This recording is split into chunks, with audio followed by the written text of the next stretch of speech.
Hello friends, welcome back to my channel. അപ്പോൾ ഞാൻ ഇന്ന് 6ാം ക്ലാസ്സിലെ SCERT ബേസിക് സയൻസ് പാർട്ട് 1ന്റെ അവസാനത്തെ ചാപ്റ്ററുമായിട്ടാണ് വന്നിരിക്കുന്നത്, ആഹാരം ആരോഗ്യത്തിന്. അപ്പോൾ ചാപ്റ്ററിലേക്ക് കടക്കുന്നതിന് മുന്നേ ആരെങ്കിലും ആദ്യമായിട്ട് എൻ്റെ ചാനൽ കാണുന്നുണ്ടെങ്കിൽ സബ്സ്ക്രൈബ് ചെയ്യുക. ഇതുപോലെ യൂസ്ഫുൾ ആയിട്ടുള്ള വീഡിയോ പെട്ടെന്ന് തന്നെ ലഭിക്കാൻ ആ നോട്ടിഫിക്കേഷൻ ബെൽ ഐക്കണും കൂടി ഒന്ന് പ്രസ് ചെയ്യുക. ഓക്കെ, അപ്പോൾ നമുക്ക് വീഡിയോയിലേക്ക് സ്റ്റാർട്ട് ചെയ്യാം.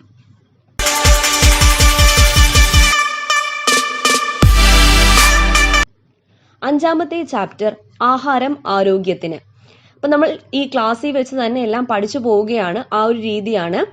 ഓക്കെ, അപ്പോൾ ആവശ്യമുള്ളത് മാത്രം PSC എക്സാമിന് ചോദിക്കുന്നത് മാത്രമാണ് നമ്മളിവിടെ പഠിക്കുന്നത്.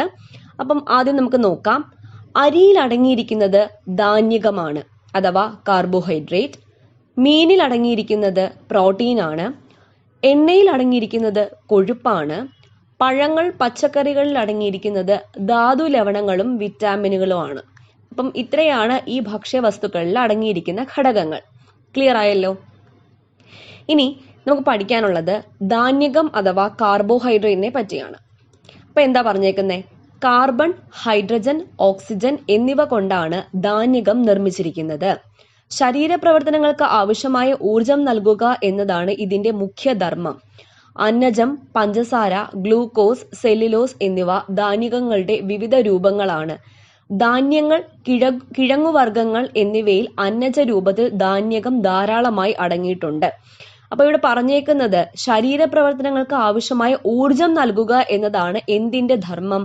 കാർബോഹൈഡ്രേറ്റിന്റെ ധർമ്മം. പിന്നെ ഇത് ഏതൊക്കെ രൂപത്തിലാണ് കാണപ്പെടുന്നത്? ധാന്യങ്ങളിൽ അടങ്ങിയിട്ടുണ്ട്, കിഴങ്ങുവർഗ്ഗങ്ങളിലൊക്കെ ധാരാളമായിട്ട് ധാന്യകം അടങ്ങിയിട്ടുണ്ട്. ഓക്കെ, അപ്പോ എന്താണ് ഇവിടെ? പ്രവൃത്തി ചെയ്യുന്നതിനുള്ള ഊർജം പ്രധാനമായും ലഭിക്കുന്നത് ധാന്യകത്തിൽ നിന്നാണ്. അപ്പം ഊർജം, എനർജി ധാരാളമായിട്ട് കിട്ടുന്നത് ധാന്യകത്തിൽ നിന്നാണ്. ഇനി മുട്ട, ഏത്തപ്പഴം, കപ്പ, പാൽ, ഇതിലെ ഏറ്റവും കൂടുതൽ ധാന്യകം അടങ്ങിയിരിക്കുന്നത് ഏത് ഭക്ഷണ പദാർത്ഥത്തിലാണെന്ന് ചോദിച്ചാൽ കപ്പയിലാണ്. കാരണം കപ്പ ഒരു കിഴങ്ങ് വർഗ്ഗമാണല്ലോ. അപ്പൊ ധാന്യങ്ങളിലും കിഴങ്ങ് വർഗ്ഗത്തിലാണ് ധാന്യകം അടങ്ങിയിരിക്കുന്നത്. ഇനി അടുത്ത് പഠിക്കാനുള്ള പോയിന്റ് എന്ന് പറയുന്നത് അന്നജം അഥവാ സ്റ്റാർച്ച് തിരിച്ചറിയാനുള്ള ടെസ്റ്റ്. അതിനെയാണ് അയഡിൻ ടെസ്റ്റ് എന്ന് പറയുന്നത്. അന്നജം തിരിച്ചറിയാൻ. അപ്പം അന്നജം അയഡിൻ ലായനിയുമായി പ്രവർത്തിക്കുമ്പോൾ കടും നീല നിറം ഉണ്ടാകുന്നു. ഇത് PSC സ്ഥിരം ചോദിക്കുന്ന ക്വസ്റ്റ്യൻ ആണ്. അയഡിൻ ടെസ്റ്റിൽ അന്നജം അയഡിൻ ലായനിയുമായി പ്രവർത്തിക്കുമ്പോൾ കിട്ടുന്ന നിറം ഏത് എന്ന് ചോദിക്കാറുണ്ട്. കടും നീല നിറമാണ്. അപ്പൊ നേർപ്പിച്ച അയഡിൻ ലായനിയാണ് ഈ ടെസ്റ്റിന് വേണ്ടിയിട്ട് ഉപയോഗിക്കുന്നത്. ഓക്കെ, ഇനി അടുത്ത് പഠിക്കാനുള്ളത് പ്രോട്ടീനെ പറ്റിയാണ്, അഥവാ മാംസ്യം. ഓക്കെ, അപ്പോൾ ഇവിടെ 2 കുട്ടികളെ കാണിച്ചിട്ടുണ്ട്, ആരോഗ്യക്കുറവുള്ള കുട്ടിയും ആരോഗ്യവാനായിട്ടുള്ളൊരു കുട്ടിയും. അപ്പോൾ വളർച്ചയ്ക്ക് പിന്നിൽ, ശരീരനിർമ്മിതിക്കും വളർച്ചയ്ക്കും സഹായകമായ പ്രധാന ആഹാര ഘടകമാണ് പ്രോട്ടീൻ. ശരീരത്തിലെ കോശങ്ങൾ, മുടി, ദഹനരസങ്ങൾ തുടങ്ങിയവയുടെ നിർമ്മാണത്തിന് പ്രോട്ടീൻ ആവശ്യമാണ്. ധാന്യങ്ങളുടെ അഭാവത്തിൽ ഊർജോൽപാദനത്തിനും പ്രോട്ടീൻ പ്രയോജനപ്പെടുന്നു. Hydrogen, carbon, oxygen, nitrogen, sulphur എന്നിവയാണ് പ്രോട്ടീനിൽ അടങ്ങിയിരിക്കുന്നത്. ഒരാളുടെ ശരീരഭാരത്തിന് അനുസരിച്ച് 1 കിലോഗ്രാമിന് 1 ഗ്രാം എന്ന തോതിൽ പ്രോട്ടീൻ ഓരോ ദിവസവും ഭക്ഷണത്തിൽ നിന്ന് ലഭിക്കണം. അപ്പോൾ വളർച്ചയ്ക്ക് ഏറ്റവും കൂടുതൽ ആവശ്യമായ ഘടകമാണ് പ്രോട്ടീൻ. ഇപ്പോൾ ധാന്യകത്തിന്റെ അഭാവത്തിൽ എനർജി ഉൽപാദനത്തിനും പ്രോട്ടീൻ സഹായിക്കുന്നു. പിന്നെ പ്രോട്ടീനിൽ എന്തൊക്കെയാണ് ഘടകങ്ങൾ? ഹൈഡ്രജൻ, കാർബൺ, ഓക്സിജൻ, അതുപോലെ നൈട്രജനും ഉണ്ട്, സൾഫറും ഉണ്ട്. ഓക്കെ, അപ്പൊ ഇത്രയാണ് വളർച്ചയ്ക്ക് പിന്നിൽ. ഇനി പ്രോട്ടീൻ കുറയുന്നത് വളർച്ച മുരടിക്കുന്നതിനും കാരണമാകുന്നു. അപ്പോൾ പ്രോട്ടീൻ കുറയുന്നത് വളർച്ച മുരടിക്കുന്നതിനും എന്താവുന്നു? കാരണമാകുന്നു. ഇവിടെ ഒരു കുട്ടിയെ കാണിച്ചിട്ടുണ്ട്. അപ്പൊ ഈ കുട്ടിയുടെ അസുഖം എന്ന് പറയുന്നത് കോഷിയോർക്കർ ആണ്. എന്താണ് കോഷിയോർക്കർ? അപ്പോൾ അതെങ്ങനെയാണ് ഉണ്ടാവുന്നത്? പ്രോട്ടീന്റെ അഭാവം മൂലമുണ്ടാകുന്ന ഒരു രോഗമാണ് കോഷിയോർക്കർ. ഇത് ബാധിച്ചവരുടെ ശരീരം ശോഷിച്ചും വയർ വീർത്തുമിരിക്കും. ഈ ഒരു അവസ്ഥയാണ് കോഷിയോർക്കർ എന്ന് പറയുന്നത്. പ്രോട്ടീന്റെ ഡെഫിഷ്യൻസി കൊണ്ടാണ് ഈ അസുഖം ഉണ്ടാവുന്നത്. ഇനി നമുക്ക് നോക്കാം. ഇവിടെ ഒരു പോയിന്റ് പറയുന്നുണ്ട്, സ്കൂളിൽ ഉച്ചഭക്ഷണത്തിന് ചെറുപയർ നൽകുന്നത് കൊണ്ടുള്ള നേട്ടം എന്ത്?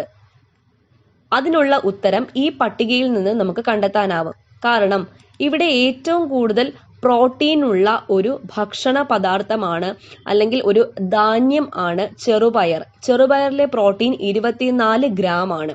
100 ഗ്രാം ചെറുപയർ എടുത്താൽ അതിൽ 24 ഗ്രാം പ്രോട്ടീൻ അടങ്ങിയിട്ടുണ്ട്. അതാണ് സ്കൂളുകളിൽ ഉച്ചഭക്ഷണത്തിന് ചെറുപയർ നൽകാനുള്ള കാരണം. അപ്പം ഇവിടെ അരിയിൽ എത്ര പ്രോട്ടീൻ ഉണ്ടെന്ന് പറഞ്ഞിട്ടുണ്ട്, ഗോതമ്പിൽ എത്ര പ്രോട്ടീൻ ഉണ്ടെന്ന് പറഞ്ഞിട്ടുണ്ട്. അപ്പം എല്ലാ വസ്തുക്കളിലെയും പ്രോട്ടീന്റെ അളവുകൾ പറഞ്ഞിട്ടുണ്ട്. ഈ പട്ടിക നോക്കുമ്പോൾ ഏറ്റവും കൂടുതൽ ചെറുപയറിലാണ് അടങ്ങിയിരിക്കുന്നത്, 24 ഗ്രാം. ഓക്കെ ആണല്ലോ. ഇനി പ്രോട്ടീന്റെ സാന്നിധ്യം കണ്ടുപിടിക്കാനുള്ള ഒരു പരീക്ഷണമാണ് ഇവിടെ താഴെ പറഞ്ഞിരിക്കുന്നത്. ഇതിനാവശ്യമുള്ള സാധനങ്ങളൊക്കെ പറഞ്ഞിട്ടുണ്ട്. ഇവിടെ നമുക്ക് 2-3 കാര്യങ്ങൾ ഓർത്ത് വെച്ചോണം. തുരിശ് നമ്മൾ പ്രോട്ടീൻ ടെസ്റ്റിന് വേണ്ടിയിട്ട് യൂസ് ചെയ്യുന്നുണ്ട്. സോഡിയം ഹൈഡ്രോക്സൈഡ് അഥവാ കാസ്റ്റിക് സോഡ. അപ്പോൾ ഇതിന്റെ ഒരു കൺക്ലൂഷൻ, അതായത് ഇതിൽ നിന്ന് കിട്ടുന്ന ഒരു പ്രോഡക്റ്റ് വയലറ്റ് നിറം കാണുന്നുണ്ടെങ്കിൽ അത് പ്രോട്ടീന്റെ സാന്നിധ്യം കൊണ്ടാണ്. അപ്പോൾ നമ്മൾ നേരത്തെ പഠിച്ചു അയഡിൻ ടെസ്റ്റിൽ കടും നീല നിറമാണ്, പ്രോട്ടീൻ ടെസ്റ്റിൽ വയലറ്റ് നിറമാണ്. അപ്പൊ ഇത് രണ്ടും ഓർത്ത് വെക്കുക. പിന്നെ ഇവിടുത്തെ നമ്മൾ ഉപയോഗിച്ച തുരിശിന്റെ കെമിക്കൽ നെയിം എന്താണ്? Copper sulphate. പിന്നെ സോഡിയം ഹൈഡ്രോക്സൈഡ് അഥവാ കാസ്റ്റിക് സോഡയും ഉപയോഗിച്ചിട്ടുണ്ട്. ഓക്കെ. ഇനി അടുത്ത് പഠിക്കാനുള്ള കൊഴുപ്പിനെ പറ്റിയാണ്. കൊഴുപ്പില്ലെങ്കിൽ നമ്മുടെ ശരീരത്തിന് കുറഞ്ഞ അളവിൽ ആവശ്യമായ ആഹാര ഘടകങ്ങളിൽ ഒന്നാണ് കൊഴുപ്പ്. മാംസം, മത്സ്യം, പാലുൽപ്പന്നങ്ങൾ, മുട്ട, വിവിധതരം പരിപ്പുകൾ തുടങ്ങിയവയിൽ കൊഴുപ്പ് അടങ്ങിയിരിക്കുന്നു. വിവിധതരം എണ്ണകൾ, നെയ്യ് തുടങ്ങിയവ പല ഭക്ഷ്യവസ്തുക്കളിൽ നിന്നും വേർതിരിച്ചെടുത്ത കൊഴുപ്പുകളാണ്. കാർബോഹൈഡ്രേറ്റിനെ പോലെ കൊഴുപ്പും ഊർജം പ്രദാനം ചെയ്യുന്ന ആഹാര ഘടകമാണ്. ചില വിറ്റാമിനുകൾ കൊഴുപ്പിൽ മാത്രമേ ലയിക്കൂ. ഈ വിറ്റാമിനുകൾ ലഭിക്കണമെങ്കിൽ ഭക്ഷണത്തിൽ കൊഴുപ്പ് ഉൾപ്പെടുത്തേണ്ടതുണ്ട്. അപ്പോൾ കുറഞ്ഞ അളവിൽ വേണ്ട ആഹാര ഘടകങ്ങളിൽ ഒന്നാണ് കൊഴുപ്പ്. അത് ഏതിലൊക്കെയാണ് അടങ്ങിയിരിക്കുന്നത്? മാംസം, മത്സ്യം, പാലുൽപ്പന്നങ്ങൾ, മുട്ട, അങ്ങനെ വിവിധതരം പരിപ്പുകൾ, ഇങ്ങനെയുള്ള ഭക്ഷണ പദാർത്ഥത്തിൽ കൊഴുപ്പ് അടങ്ങിയിട്ടുണ്ട്. പിന്നെ കൊഴുപ്പിൽ ലയിക്കുന്ന ചില വിറ്റാമിൻസ് ഉണ്ട്, അത് നമ്മൾ പോകെ പോകെ പഠിക്കും. പിന്നെ ഇവിടെ ഒരു കുട്ടിയുടെ ഒരു സംശയമാണ്, വെണ്ട മുറിച്ചാൽ നല്ല വഴുവഴുപ്പുണ്ടല്ലോ, അപ്പൊ വെണ്ടയിൽ ധാരാളം കൊഴുപ്പില്ലേ എന്നാണ് ഈ കുട്ടി ചോദിച്ചിരിക്കുന്നത്. അപ്പൊ കൊഴുപ്പിന്റെ സാന്നിധ്യം എങ്ങനെ അറിയാൻ പറ്റും? ഭക്ഷ്യവസ്തു ഒരു പേപ്പറിൽ ഉരയ്ക്കുക. ഉണങ്ങിയ ശേഷം പേപ്പറിൽ എണ്ണയുടെ പാട് കാണുന്നുണ്ടെങ്കിൽ ആ ഭക്ഷ്യവസ്തുവിൽ കൊഴുപ്പ് അടങ്ങിയിരിക്കുന്നു എന്ന് മനസ്സിലാക്കാം. ഇങ്ങനെയാണ് കൊഴുപ്പിന്റെ സാന്നിധ്യം അറിയുന്നത്. ഇനി നമുക്ക് നോക്കാം, കൊഴുപ്പ് കൂടിയാലും പ്രശ്നമാണ് അല്ലെ. അപ്പം ഇവിടെ അയാളുടെ രക്തം പരിശോധിച്ച ഒരു ലാബ് റിപ്പോർട്ടാണ് ഇവിടെ കാണിച്ചേക്കുന്നത്. അയാളുടെ ബ്ലഡ് ഷുഗർ 80 ആണ്. അപ്പൊ ബ്ലഡ് ഷുഗറിന്റെ നോർമൽ വാല്യൂ ആണ് നമുക്ക് പഠിക്കാനുള്ളത്. 70 മുതൽ 110 മില്ലിഗ്രാം. 70 മുതൽ 110 മില്ലിഗ്രാം ആണ്. കൊളസ്ട്രോൾ ആണെങ്കിൽ up to 200 milligram, up to 200 milligram വരെ എന്താകാവൂ? കൊളസ്ട്രോൾ ആകാവൂ. അപ്പൊ കൊഴുപ്പും കൊളസ്ട്രോളും തമ്മിൽ എന്താണ് ബന്ധം? കൊഴുപ്പിന്റെ ഒരു രൂപമാണ് കൊളസ്ട്രോൾ. ഭക്ഷണത്തിൽ നിന്ന് ലഭിക്കുന്നത് കൂടാതെ ശരീരം സ്വയം കൊളസ്ട്രോൾ നിർമ്മിക്കുന്നുമുണ്ട്. കൊളസ്ട്രോൾ അധികമായാൽ അത് രക്തക്കുഴലുകളുടെ ഉൾഭിത്തിയിൽ പറ്റിപ്പിടിച്ച് രക്തത്തിന്റെ ഒഴുക്കിനെ തടസ്സപ്പെടുത്തുന്നു. ഇത് ഹൃദ്രോഗങ്ങൾക്ക് കാരണമാകും. അതുകൊണ്ട് കൊഴുപ്പടങ്ങിയ ഭക്ഷണം കൂടുതൽ കഴിക്കുന്നത് ഗുണകരമല്ല. അപ്പൊ കൂടുതൽ കൊഴുപ്പടങ്ങിയ ഭക്ഷണം കഴിച്ചാൽ കൊളസ്ട്രോൾ വരാനുള്ള ചാൻസ് ഉണ്ട്. വറുത്തെടുത്ത ആഹാര വസ്തുക്കള് കൂടുതൽ കൊഴുപ്പ് നമ്മുടെ ശരീരത്തിലേക്ക് വരാൻ വേണ്ടി കാരണമാകുന്നുണ്ട്. അപ്പം അതൊക്കെ ഒന്ന് കുറയ്ക്കണം. ഇനി അടുത്ത ഘടകം എന്ന് പറയുന്നത് ജീവകങ്ങൾ അഥവാ വൈറ്റമിൻസ് ആണ്. അപ്പോൾ ഇവിടെ ഒരു പഠന റിപ്പോർട്ട് കാണിച്ചിട്ടുണ്ട്. ഇന്ത്യൻ മെഡിക്കൽ ഗവേഷണ കൗൺസിൽ ശുപാർശ ചെയ്തിരിക്കുന്നത് പ്രായപൂർത്തിയായ ഒരു ഇന്ത്യക്കാരൻ ദിവസം 295 ഗ്രാം പച്ചക്കറികൾ ഭക്ഷിക്കണമെന്നാണ്. 295 ഗ്രാം. എന്നാൽ ഇന്ത്യയിൽ ശരാശരി 135 ഗ്രാം പച്ചക്കറികൾ മാത്രമേ ഭക്ഷണത്തിൽ ഉൾപ്പെട്ടിട്ടുള്ളൂ. കേരളത്തിലാണെങ്കിലോ 50 ഗ്രാം പച്ചക്കറികളാണ് ഒരു ദിവസം കഴിക്കുന്നത്. ഇതൊരു കണക്കാണ് പറയുന്നത്, ഇതൊന്ന് ഓർത്തു വെച്ചേക്കാം. ഇനി പറയുന്നത് ആരോഗ്യത്തെ പറ്റിയാണ്.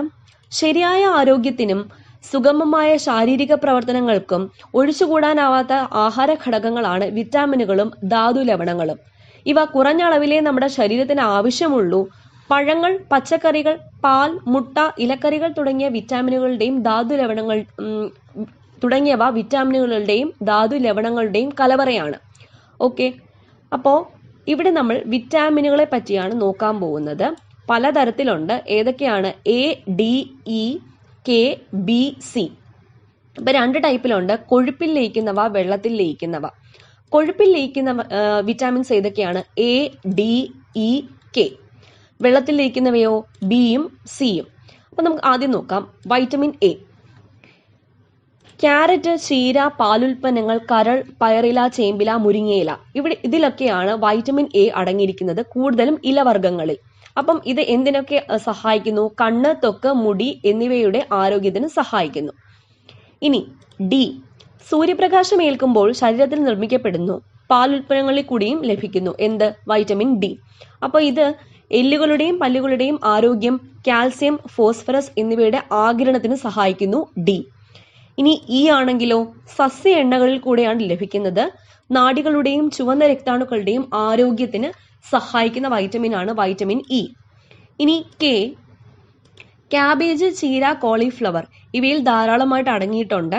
മുറിവുണ്ടാകുമ്പോൾ രക്തം കട്ട പിടിക്കാൻ സഹായിക്കുന്ന വൈറ്റമിൻ ആണ് വൈറ്റമിൻ കെ. അപ്പം ADEK, ഇടയ്ക്ക് കൊഴുപ്പിൽ ലയിക്കുന്നവ, ആ ഒരു കോഡ് ആലോചിച്ച് വെച്ചാൽ മതി, ADEK. ഇനി വെള്ളത്തിൽ ലയിക്കുന്നവ രണ്ടെണ്ണമേ ഉള്ളൂ, ബിയും സിയും. അപ്പോൾ ബി, ധാന്യങ്ങളുടെ തവിട്, മുട്ട, പാൽ, ചേമ്പില ഇവയിലാണ് ധാരാളം അടങ്ങിയിരിക്കുന്നത്.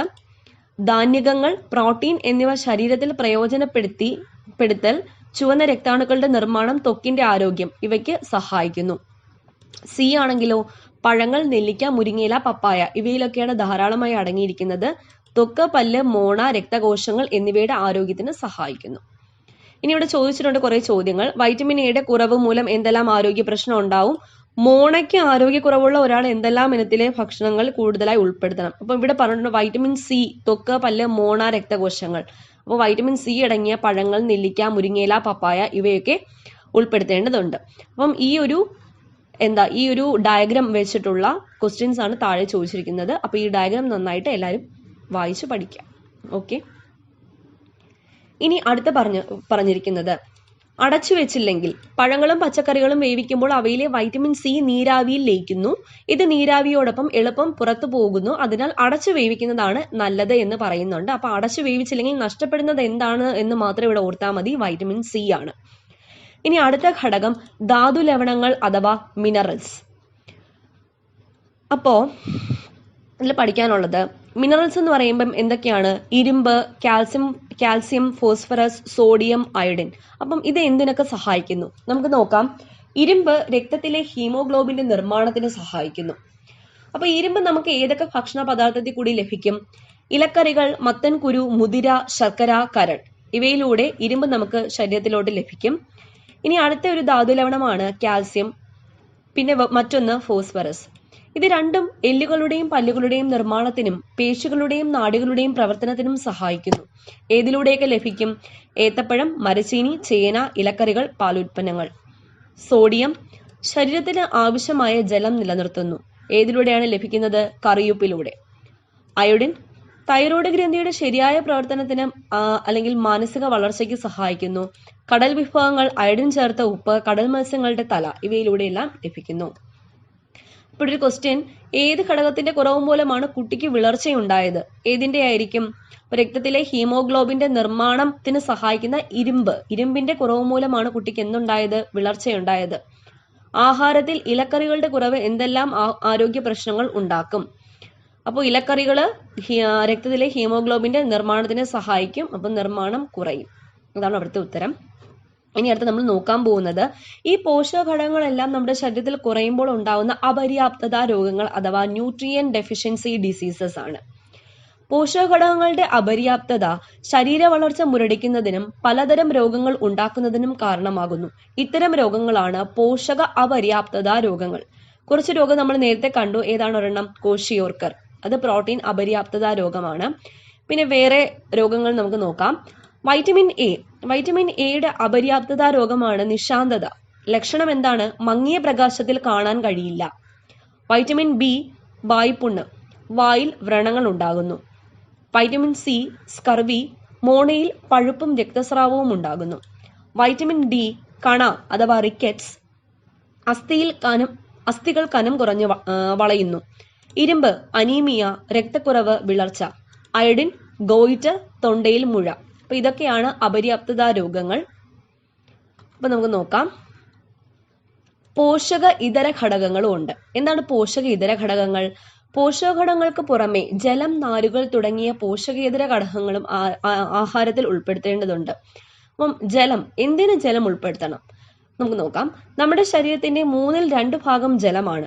തലച്ചോറിന്റെ 85%, ശരീരത്തിന്റെ 90%, എല്ലുകളുടെ 25% ജലമാണ്.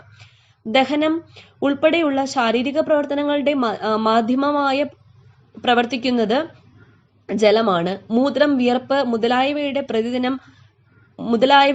പ്രതിദിനം 2.5 ലിറ്റർ ജലം നമ്മുടെ ശരീരത്തിൽ നിന്ന് നഷ്ടപ്പെടുന്നു. അതിനാൽ ധാരാളം ശുദ്ധജലം നാം കുടിക്കേണ്ടതുണ്ട്. ഇവിടെ ഒരു കണക്ക് പറഞ്ഞിട്ടുണ്ട്. തലച്ചോറിന്റെ 85%, രക്തത്തിന്റെ 90%, എല്ലുകളുടെ 25% ജലമാണ്. 2.5 ലിറ്റർ ജലം ആണ് നമ്മുടെ ശരീരത്തിൽ നിന്നും മൂത്രം, വിയർപ്പ് മുതലായവയിലൂടെ നഷ്ടപ്പെടുന്നത്. ഇനി അടുത്ത നോക്കാം, നാരുകൾ അഥവാ ഫൈബേഴ്സ്. സസ്യ ആഹാരത്തിലൂടെ ലഭിക്കുന്നതും എന്നാൽ ശരീരത്തിന് ദഹിപ്പിക്കാൻ കഴിയാത്തതും ആയ ഒരുതരം ധാന്യകമാണ് നാരുകൾ. ഇവ പ്രധാനമായും സെല്ലുലോസ് കൊണ്ടാണ് നിർമ്മിച്ചിരിക്കുന്നത്. അപ്പൊ നാരുകൾ പ്രധാനമായും സെല്ലുലോസ് കൊണ്ടാണ് നിർമ്മിച്ചിരിക്കുന്നത്. ശരീരത്തിന് പോഷകഘടകങ്ങൾ നൽകുന്നില്ലെങ്കിലും നാരുകൾ വൻകുടലിലെ വിസർജ്യ വസ്തുക്കളുടെ സഞ്ചാരത്തെ സുഗമമാക്കുന്നു. തവിട് അടങ്ങിയ ധാന്യങ്ങൾ, ഈ പോയിന്റ് ഓർക്കുക, തവിട് അടങ്ങിയ ധാന്യങ്ങൾ, ഇലക്കറികൾ, പച്ചക്കറികൾ, വാഴത്തണ്ട്, വാഴക്കൂമ്പ് എന്നിവ നാരുകളുടെ കലവറയാണ്. ഇപ്പൊ ജലത്തെ പറ്റി പഠിച്ചു, നാരുകളെയും പറ്റി പഠിച്ചു. ഇനി നമുക്ക് നോക്കാം അടുത്ത പോയിന്റ്, സമീകൃത ആഹാരം അഥവാ ബാലൻസ്ഡ് ഡയറ്റ്.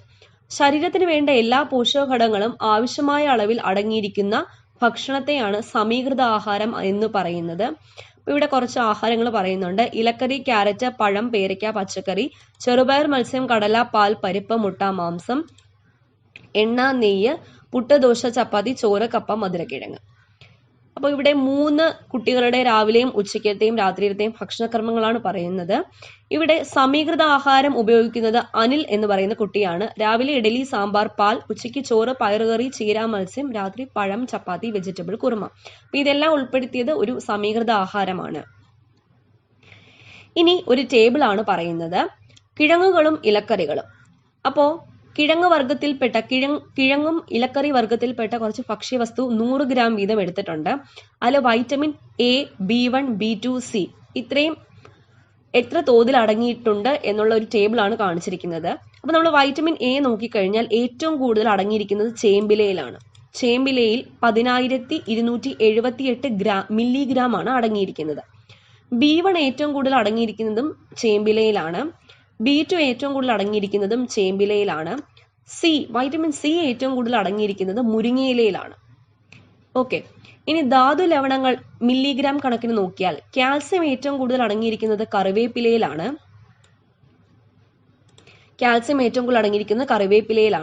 ഫോസ്ഫറസ് ഏറ്റവും കൂടുതൽ അടങ്ങിയിരിക്കുന്നത് ചേമ്പിലാണ്.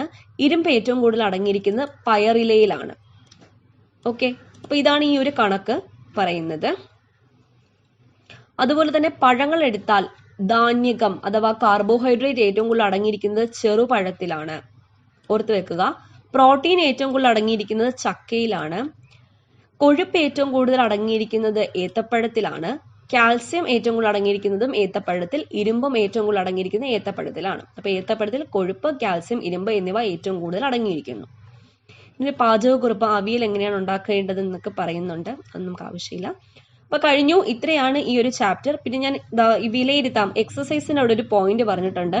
പ്രോട്ടീൻ, ധാതുലവണങ്ങൾ, കാർബോഹൈഡ്രേറ്റ്, കൊഴുപ്പ് ഇവയെ കൂടിയ അളവിൽ നിന്നും കുറഞ്ഞ അളവിലേക്ക് നമ്മുടെ ശരീരത്തിന് വേണ്ട ക്രമത്തിൽ ഒന്ന് ക്രമീകരിക്കാനാണ് പറഞ്ഞേക്കുന്നത്.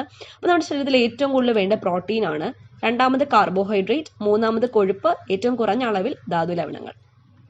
ഓക്കെ, പിന്നെ പോഷകഘടകങ്ങൾ, കാർബോഹൈഡ്രേറ്റ് ഏതൊക്കെ ഭക്ഷണ പദാർത്ഥത്തിലാണ് ഉള്ളത്, പ്രോട്ടീൻ ഏതൊക്കെ ഭക്ഷണ പദാർത്ഥത്തിലാണ് ഉള്ളത്. അപ്പൊ ഇത് ഒക്കെ അറിയണമെങ്കിൽ നിങ്ങൾ ഈ വീഡിയോ ഒന്നുകൂടെ ഒന്ന് കണ്ടു നോക്കിയാൽ മതി.